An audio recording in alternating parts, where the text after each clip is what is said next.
Galera, vocês já conhecem bem esse espaço aqui.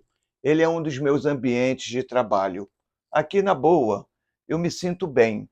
Aqui é o espaço da teoria, metodologia, aqui é o espaço da documentação, historiografia.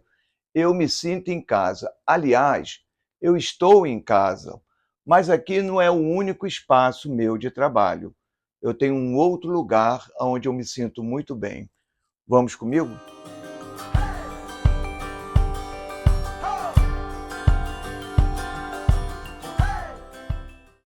A rua. Esse é o segundo espaço onde eu estou constantemente presente. Um cientista social que não está nas ruas, que não está prestando atenção nas pessoas, que não presta atenção numa paisagem que o circunda. Dê uma olhadinha aqui. Você tem todo um conjunto arquitetônico próprio do século XX, de diferentes décadas do século XX aqui presente, mas quando você vai girando a câmera, você vai vendo muros próprios do século XVII, XVIII, vão suportar no alto de um morro um convento e duas igrejas que começaram a ser construídas no século XVII. Eu estou muito ligado nisso, eu estou muito atento a essas questões. Vocês já me viram, por exemplo, ponderar de forma super didática, né?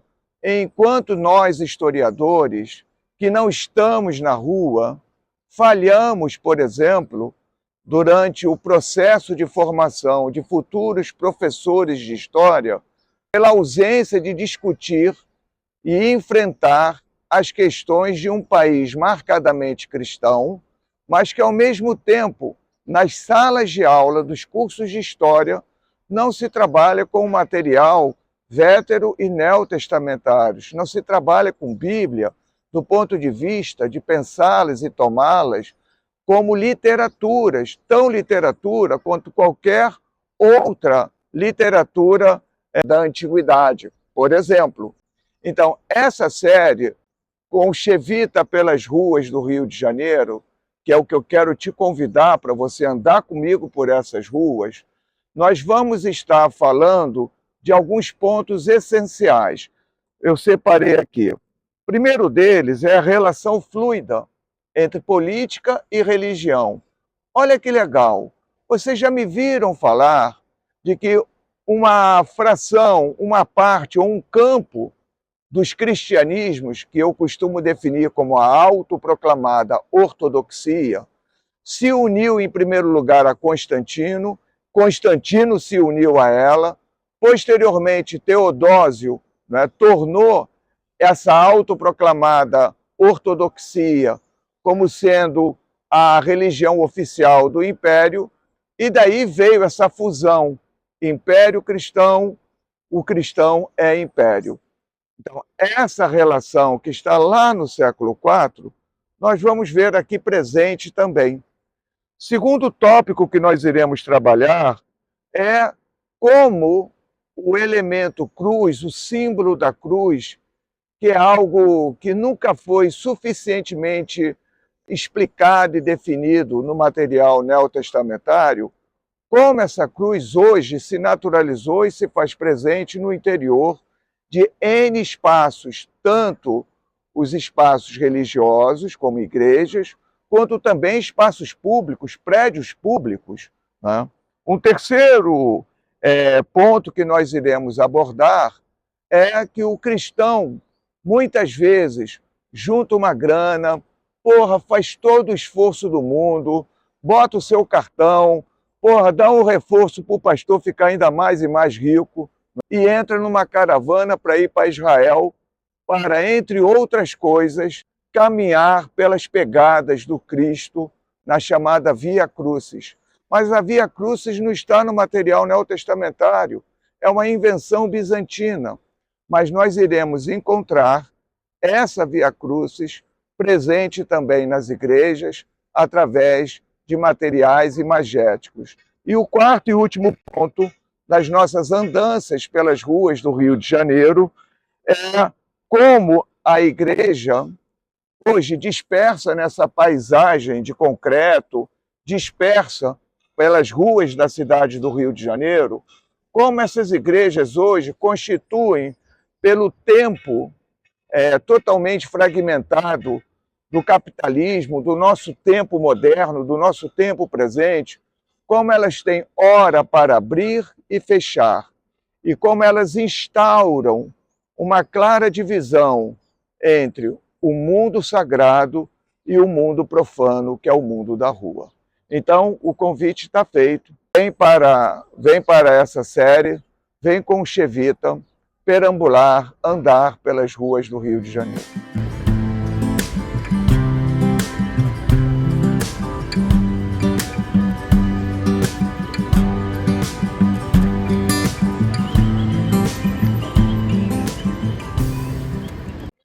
Hoje, nesse vídeo de apresentação, eu estou aqui nessa área do Convento de Santo Antônio, que está dialogando ali com o Largo da Carioca. E nós vamos abordar alguns elementos assim muito pontuais dessa beleza que é esse conjunto arquitetônico que nos cerca, que a gente daqui a pouquinho vai subir, né, uma escadaria para chegar lá no alto, que é esse conjunto que vem com um convento e duas igrejas, todos eles do século XVII, super lindos, barroco na veia mesmo. Mas só para dar uma canjazinha do que vem, olha só, esse muro gigantesco, século XVII.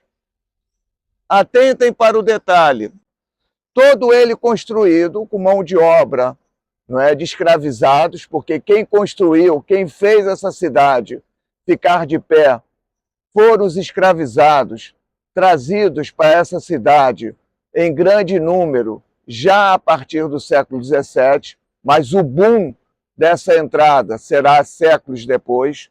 E nós temos aqui algo bem legal, um muro com pedra, entre as pedras areia, e o que dá a liga a essa pedra e areia, o azeite de peixe, ou, se vocês preferirem, o óleo de baleia. Daqui a pouco, lá em cima, eu vou mostrar como a igreja também segue o mesmo padrão.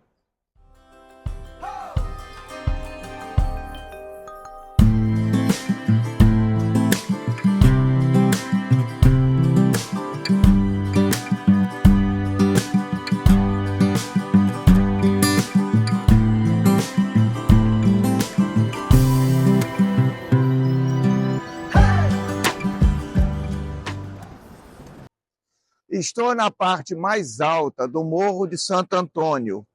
Deixa eu chamar a atenção de vocês para duas datas centrais da cidade do Rio de Janeiro. A primeira delas é que a fundação da cidade do Rio de Janeiro, que nós cariocas chamamos simplesmente a cidade do Rio ou o Rio, se deu em 1565. Em 1600, isso é, já entrando no século XVII, os religiosos começam a se apossar dos morros centrais dessa cidade.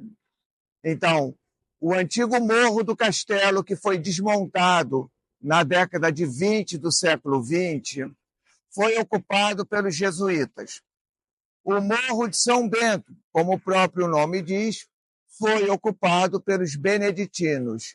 E aqui, o Morro de Santo Antônio foi ocupado pelos franciscanos, que já na década de 10 do século XVII começou a construir o seu convento, a Igreja de Santo Antônio, e um século depois construiu a Igreja da Ordem Terceira dos franciscanos da Penitência, de São Francisco da Penitência. Esse é o nome correto.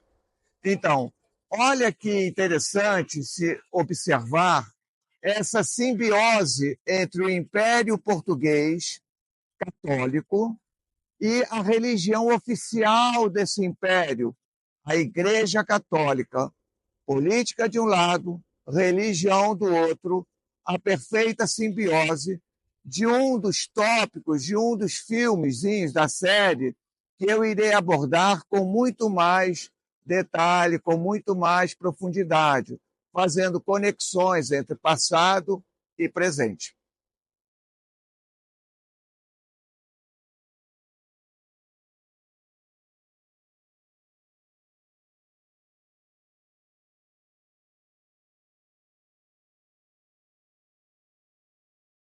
Essa relação entre política e religião, essa fluidez, será abordada em um vídeo específico dessa série.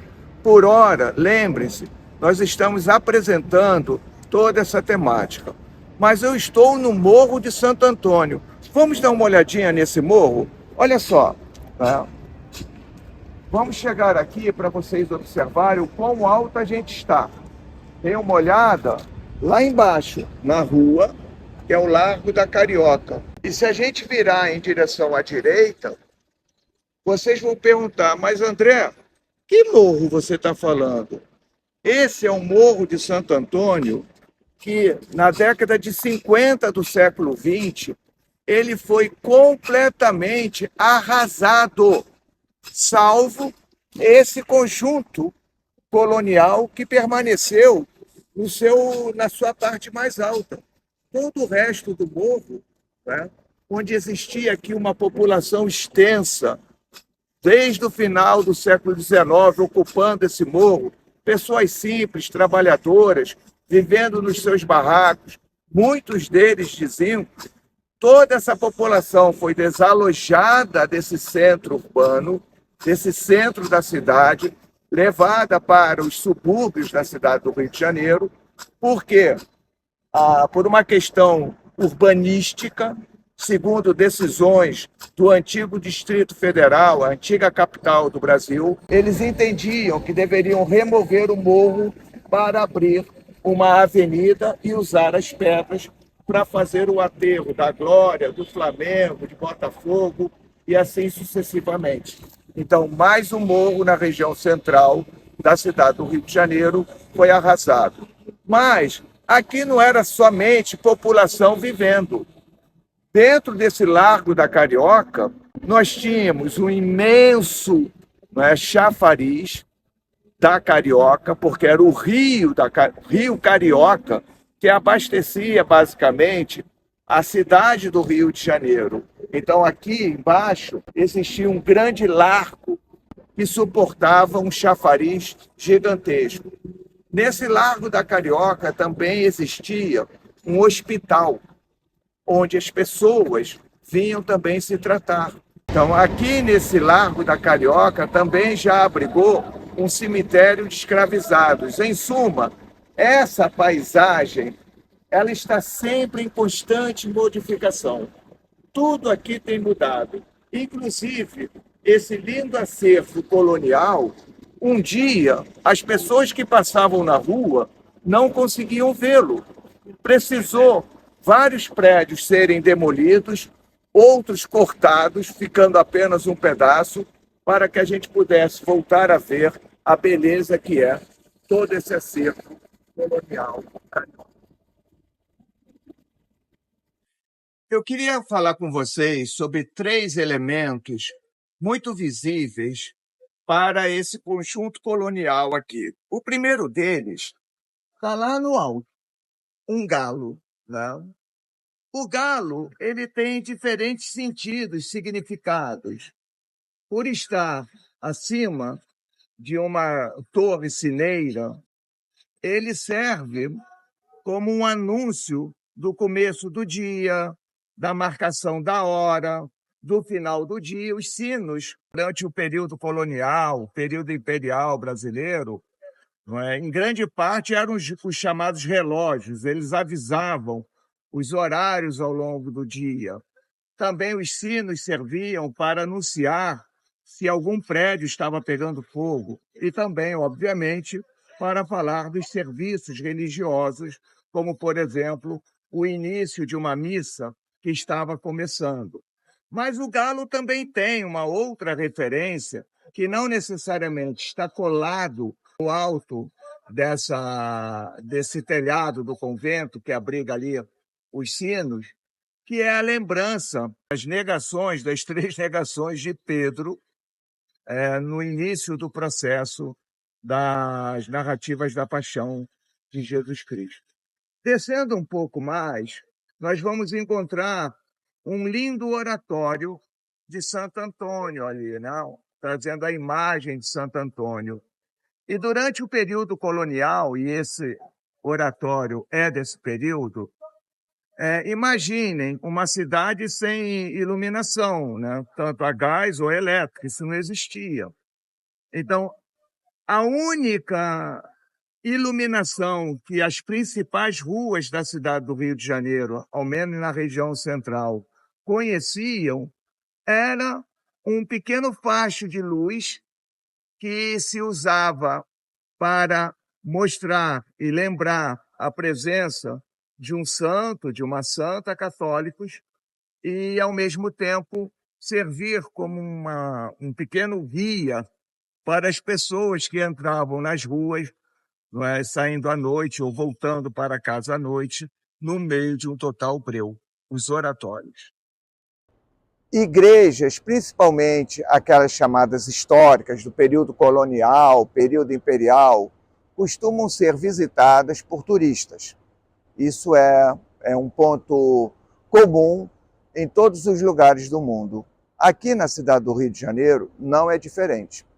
Nós vamos entrar e eu vou falar de 5 aspectos interessantes a serem observados quando você entrar numa igreja colonial, e particularmente uma igreja barroca como essa aqui. Eu vou destacar elementos construtivos e a minha orientanda de doutorado, que estuda barroco, a Lídia de Carvalho, vai falar brevemente sobre o rico altar que tem aqui na igreja de Santo Antônio. O primeiro dos aspectos que eu gostaria de destacar para vocês, eu já comecei falando lá embaixo, estão lembrados daquele alto muro que sustenta toda essa construção do período colonial? Aqui é a mesma coisa. As construções dessas igrejas eram basicamente feitas a partir de pedra, areia e o azeite de peixe dando liga, né? Obviamente que isso tudo é feito por uma mão de obra escravizada, essa mesma mão de obra que levantou e fez toda essa cidade colonial e imperial. Então esse é um primeiro aspecto a ser observado, o tipo de construção que foi realizada aqui. O segundo aspecto interessante é que mesmo se fazendo no processo histórico novas construções nos prédios históricos, nos prédios antigos, as marcas do antigo permanecem. Observem aqui, junto a essa portada, né? Num processo histórico anterior, ela era em arco. Posteriormente, tomou-se a decisão de refazer essa estrutura, né, que reveste a portada numa forma mais retangular. Um terceiro elemento também lindo de se observar é quando você retira os revestimentos modernos, você vai encontrar o que era a antiga construção. Reparem, era um antigo arco escondido, que já se julgava perdido, que foi restaurado. E se tomou uma decisão linda por parte aqui dos franciscanos de fazer um nicho para abrigar a imagem de Santo Antônio. Então esse é um terceiro elemento. O que se julgava perdido, você tem aqui um arco, né, e que hoje abriga como se fosse um nicho para a imagem de Santo Antônio. Um quarto ponto também a ser observado, ao menos aqui na igreja de Santo Antônio, é que durante as reformas da igreja, os antigos confessionários apareceram. Vou dar o destaque a um deles, que também ficava escondido, e que ele reaparece dando a majestade ainda maior a esse lindo templo religioso. Oi, gente. Eu sou a Lídia de Carvalho, sou orientada pelo professor André Chevitarese no doutorado, que vocês conhecem como Chevita, e ele me pediu para falar um pouquinho aqui sobre a ornamentação do altar-mor da igreja do convento de Santo Antônio.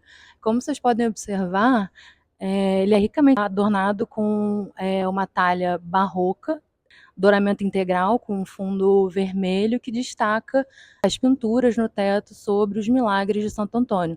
É legal a gente pensar também que a organização da talha do retábulo ela é em arcos concêntricos, também bem característico desse período barroco no Rio de Janeiro colonial do século XVIII.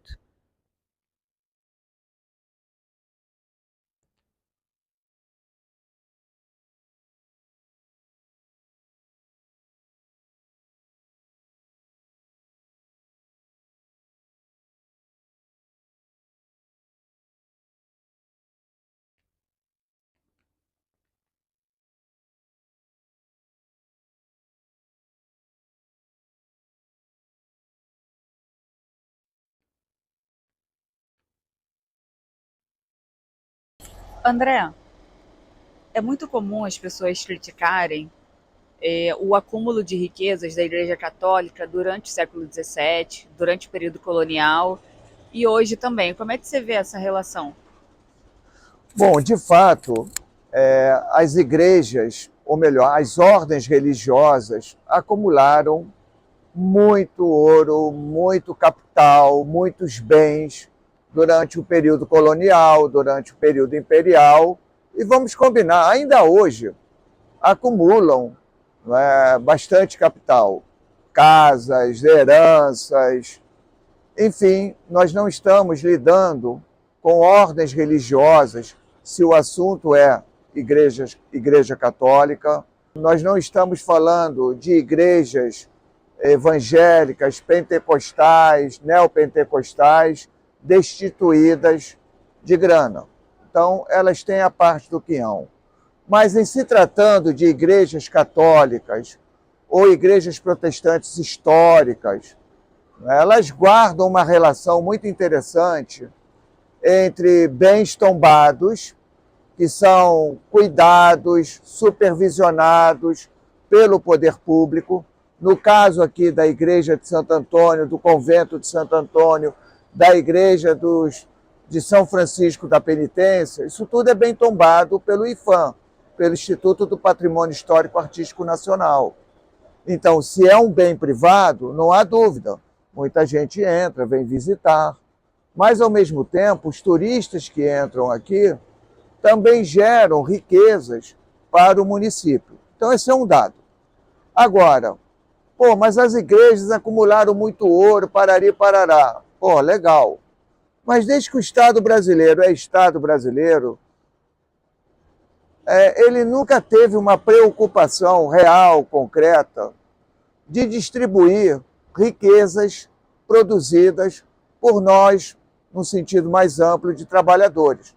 Nunca. O Estado brasileiro, desde o período colonial, período imperial e a longa história do período republicano brasileiro, sempre foi um Estado que concentrou bens, distribuiu mal esses bens e deixa a população, em grande parte, sempre num desespero ao longo de cada mês. Então, isso não tem nada a ver com igrejas, isso tem a ver com o tipo de governos que, lamentavelmente, nós escolhemos para colocar no poder federal, no poder estadual, no poder municipal, para nos governar nesses últimos 500 anos aí.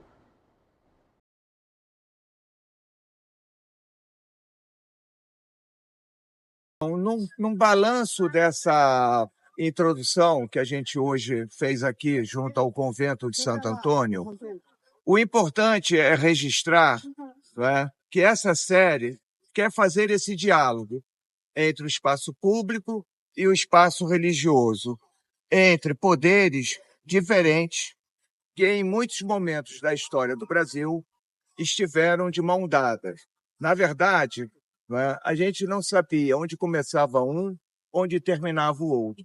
algo muito parecido com o que se deu no século IV e ao longo do século V, quando a autoproclamada ortodoxia cristã chegou ao poder através de Constantino no primeiro momento, numa fase final do século IV, com Teodósio, se tornando a única religião do Império Romano, a religião oficial do Império Romano. E o Império Romano, né, se tornou a autoproclamada ortodoxia. É sobre isso que essa série quer reunir. Se vocês puderem agora dar uma olhadinha, não é, em paisagem, só para irmos para a conclusão. Reparem, não é, esse relógio de 1909 no antigo Largo da Carioca. Já expliquei para vocês por que é o Largo da Carioca. Porque ele abrigou durante muitos séculos um gigantesco chafariz que abastecia a cidade do Rio de Janeiro com as águas do Rio Carioca. Então, esse incrível relógio é sustentado por esculturas. Ele não é apenas jogado como um relógio digital que muitas vezes aparece nas praças de vários lugares do mundo, né? Mas ele compõe uma obra artística, ele compõe um momento da cidade do Rio de Janeiro em que o belo compunha e fazia parte necessária, né, da cidade. Olhem também esse poste aqui do nosso lado, que é ferro fundido, poderia simplesmente ser algo, né, destituído de qualquer elemento estético, mas veja a preocupação, né, em orná-lo, veja a preocupação de sustentar e de caracterizar um simples poste de iluminação. Então, volto a repetir, a série que hoje nós estamos abrindo, ela é um convite para você pensar as relações entre o público e o privado, pensar a necessidade de lançar mão de elementos teóricos e metodológicos, se organizar e se armar de conceitos para ler a realidade que te cerca, para entender a própria paisagem e também, quando ouvir as badaladas de um sino, não é? Saber explicar que está na hora de almoçar. Fica aí o convite, fica aí a proposta de andar com o Chevita pelas ruas do Rio de Janeiro.